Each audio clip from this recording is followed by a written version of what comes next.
निश्चित रूप से ये विदर्भ की भूमि है। विदर्भ का इतिहास भी गांधी जी से जुड़ा हुआ है, बाबा साहब अम्बेडकर से जुड़ा हुआ है। 1936 में सेवाग्राम में महात्मा जी पहली बार यहाँ आए थे, बापूजी आए थे और उन्होंने यहाँ से वर्धा जिले में सेवाग्राम में ये स्थापना की थी।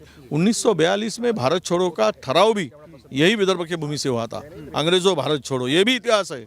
जो बाबा साहब अम्बेडकर ने जिनको इंसान करके पुकारने का समय नहीं था, उस वक्त इंसान को इंसान बनाने का काम, उसका हक दिलाने का काम जो पिछड़ों को हो, उसको काम वो बाबा साहब अम्बेडकर ने किया था। वो दीक्षा भूमि यहाँ की है। ये संत कालिदास की भी भूमि है जो इंसान से इंसान को जोड़ने का काम करती है। धर्मों और धर्म का, सब धर्मों का आदर सम्मान सिखाने का काम करती है। ये भूमि का महत्व है, ये विदर्भ का है। विदर्भ हमेशा सभी तकलीफ के वक्त कांग्रेस के खड़ा रहने वाला विदर्भ है। संकट के समय कौन खड़ा रहता तो विदर्भ खड़ा रहता है। तो हमें पूरा ये विदर्भ से ये भूमि का डीएनए ये कांग्रेस का है। अभी 24 में सर चुनाव हैं और नागपुर में ये रैली हो रही है। कहा जाता है कि आरएसएस का गढ़ है, तो आरएसएस के गढ़ से रैली करके बीजेपी को चुनौती देनी है 24? नहीं, हम लोग गढ़ मानते ही नहीं। क्या गढ़ है उनका? गढ़ तो कांग्रेस का है। यहाँ नागपुर और विदर्भ में 11 से 11 पार्लियामेंट भी हमने जीते, 1108 पार्लियामेंट, 9 पार्लियामेंट भी जीते। इस बार भी 10 में से कम 7 से 8 पार्लियामेंट की सीट विदर्भ से हम जीतने वाले हैं। अब हो गया है, इनके दिन भर चुके हैं। कोई गढ़ किसी का नहीं। ये गढ़ है गांधी विचारों का, ये गढ़ है बाबा साहब के अम्बेडकर के विचारों का। दीक्षा भूमि से लेकर तो ये गढ़ है संत राष्ट्र संत तुकडोजी जी महाराज के विचारों का।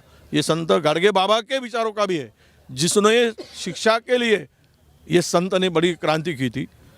और ये मैं कहता हूँ कि 1-2 चुनाव जीतने से किसी का गढ़ कहना ये उचित नहीं होगा।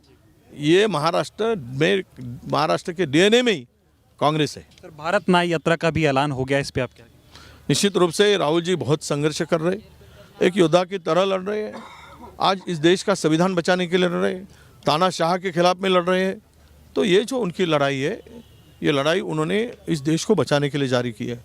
आज वो फिर से 6500 किलोमीटर का 85 डिस्ट्रिक्ट से गुजरते हुए ये मणिपुर से लेकर तो मुंबई तक का उनकी रैली निश्चित कांग्रेस को ताकत देगी, देश के मजबूती के लिए ताकत मिलेगा और संविधान बचाने के लिए लोगों में शक्ति भी प्रदान करेगा, ऐसा मुझे विश्वास लगता है। सवाल सर, डोनेट फॉर देश अभियान चलाया जा रहा है, इसको लेके क्या? नहीं, निश्चित रूप से देखिए, कांग्रेस ने कभी सत्ता को सर्वोच्च नहीं समझा। कांग्रेस ने सत्य को सर्वोच्च समझा है, कांग्रेस ने संविधान को सर्वोच्च समझा है, कांग्रेस ने डेमोक्रेसी को समझा है। आज इसको बचाने के लिए कांग्रेस को इसकी आवश्यकता है। मैं पूरे मेरे अभी लोगों से, मैं भारत की जनता से, मेरे महाराष्ट्र के लोगों से मैं अपील करूंगा, आपका भी भारत को जोड़े रहने के लिए, भारत का संविधान बचाने के लिए, भारत की डेमोक्रेसी बचाने के लिए आप भी अपना योगदान देते रहे और देश को बचाते रहे। यही संदेश इस माध्यम से मैं दूंगा।